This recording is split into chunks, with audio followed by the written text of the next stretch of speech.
Alrighty guys, this shit right here just towed in. Oh my goodness, look at all this guys. When you see all of this, that's always a bad sign. Cousin Pookie just worked on this thing, put a radiator in it, okay? And guess what? It's still freaking overheating. Now, how many miles on this thing? What kind? This is like a 2050, 142, 152. Let's take a look at something right quick. I want to see, did Cousin Pookie in fact do a radiator, okay? Now, yeah guys, looking at that looked like a new radiator, right? Right, okay, but I don't know, I just started it up. Shouldn't have no high pressure.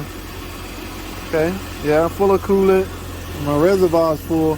Guys, we gotta go on a test drive. First thing I need to do is duplicate it to see if it's overheating. All right, if it's not overheating, then there's no problem. Damn, Cousin Pookie didn't put nothing back on. Shame on this guy. All right guys, let's do this. Let's go test drive. This seems like a safe enough car to test drive. Let's get it. Alrighty guys, y'all see where I'm at, man? This is the worst feeling, man. Y'all see that temperature in? Yes, let me pull in here, guys. Let this thing cool off, guys. Oh my goodness, this is the one I'm on a test drive on. That's why test drives are so freaking risky, guys. 152,000 miles Durango.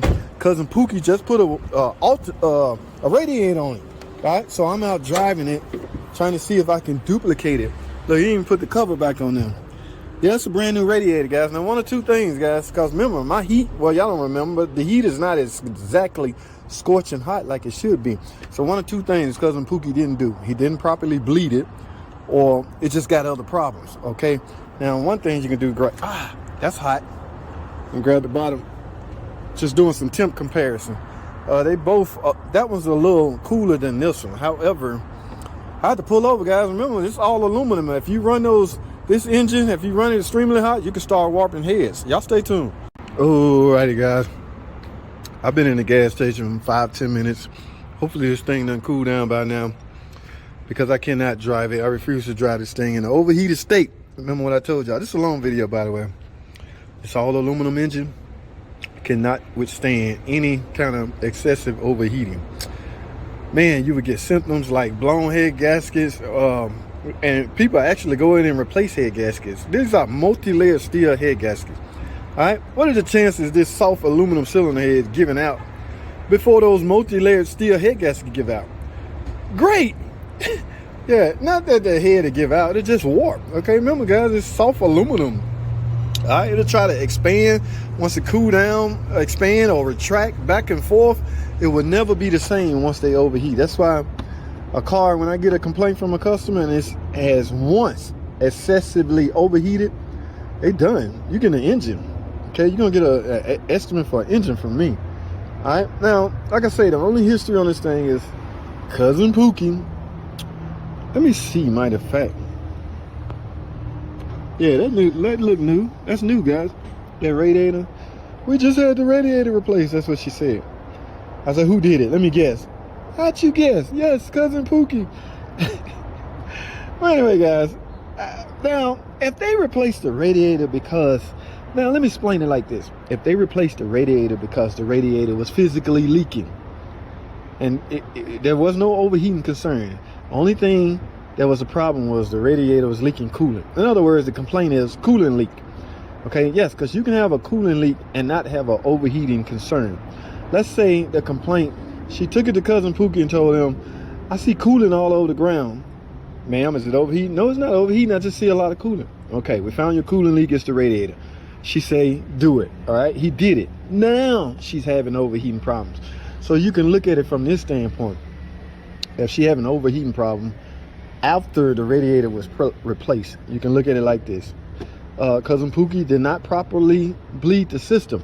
This is a 3/6 Pentastar. What's that thermostat? The bleeder screw is on that thermostat. Guys, these are extremely hard to bleed. I told y'all, I have a bleeder funnel. I use that. Some guys use the vacuum setup. Okay. Either way, whatever way you choose to use this, the goal is to get all the air out of the system. I use my bleeder funnel and the screw. It is extremely hard to get all the air pockets out of these. That's what I want to guess Cousin Pookie didn't do. Number one, I don't have no strong heater flow. And again, this is all based off the fact that she didn't have an overheating concern until after the radiator is put in. Are y'all following me? Please follow me here. That's the only time she having overheating. Now it's overheating ever since I got my radiator replaced. One could assume they didn't get all the air out, still got some air in the system, or what are the chances of another failed part? Let's say the water pump. Remember guys how you can test the water pump output. This is the JT quick way. Just turn the heater on, see how hot it get. All right, a water pump that has low output will not be able to circulate coolant through these little tiny ass heater hoses to the heater core and supply heat. All right, it just can't, because it's not. That's what low output means. It doesn't have enough output to circulate coolant throughout the system. That's the job of a freaking water pump. Circulate coolant throughout the system. All right, so if you ever suspect your water pump not doing its job, check it that way. I'm talking too much. Here's what I'm gonna do. Like I say, it's been up to like 10 minutes, 15 minutes now. So what I'm gonna do is try my luck. Where's the reservoir? Look, reservoir way up here. I mean, it still could be some air in the system. Here's what we're gonna do. We gonna give it a shot. I need a straight shot, guys. I need to go straight to the damn. Let me see where my hand at, what my temperature hand at now. All right, ooh, I'm on the half, guys. I gotta go. I gotta give it a shot. And I'm on E, 152,000 miles.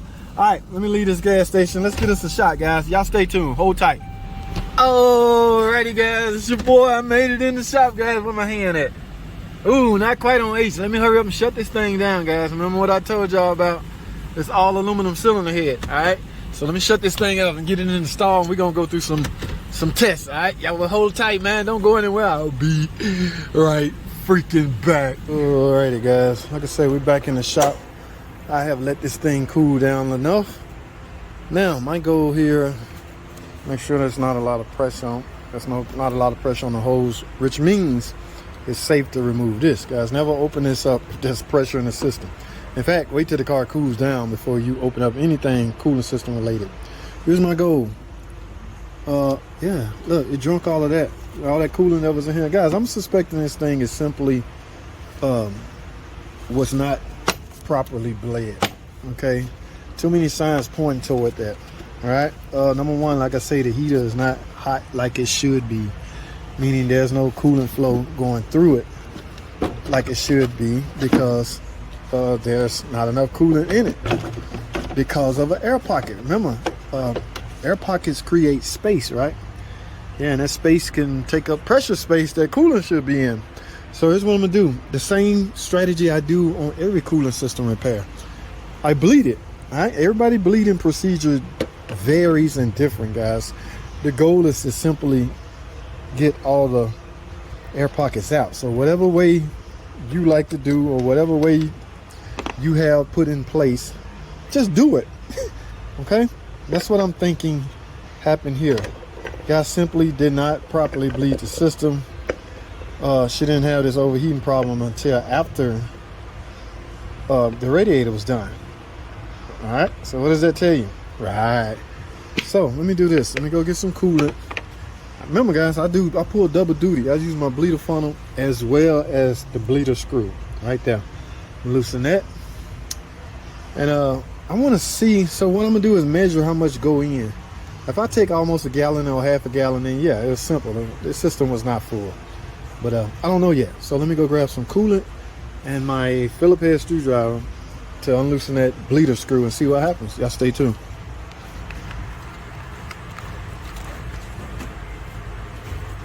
Mopar coolant, guys. Only Mopar, no par parts only. Okay, none of that other coolant. See, I thought I was gonna say something else then. Y'all ain't tricking me. All right, before you do that, JT, let's do this.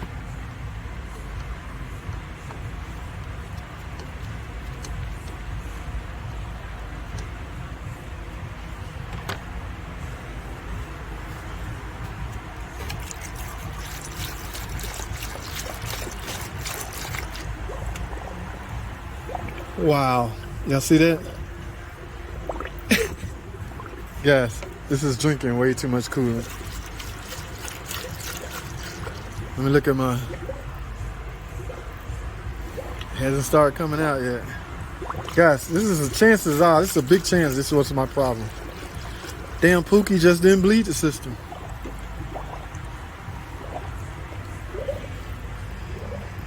Yep, still not pouring out of there, but it's still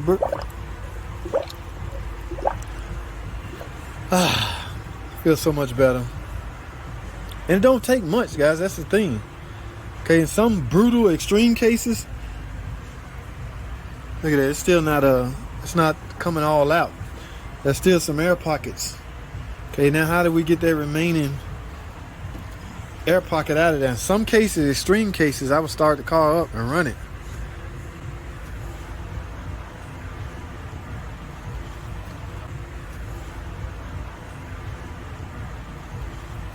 Now I'm gonna run it and see if I can build up some pressure in the engine, or essentially make the coolant system suck, searching for the remaining coolant.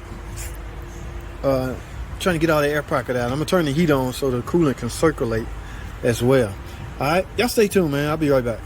Alrighty, guys. All right, I done ran this car for a good 10 minutes, and I went through what we call a coolant cycle. Coolant cycle is when the fan come on and go off. If the fan come on, that's normal. It have got to the temperature that will require the fan to come on, 230 in some cases. Now, well, you need to panic if the fan go into high mode. Okay, it did not go into high mode. It went to 230, and 2 minutes later, it cut off. That means the cooling system went through its vicious cycle. All right, so that's what I wanted to hear. That lets me know, and my heater is full-blown hot. So that lets me know right there that this thing was just simply had a large air pocket from when the guy replaced the radiator. All right, guys, we're done here. All right, I got to go test drive. I'm going to clean all this up and go test drive this car and verify. My heater is hot, and I just went through a cycle, and it didn't overheat. We good. That's all I have, man. Thanks for freaking watching.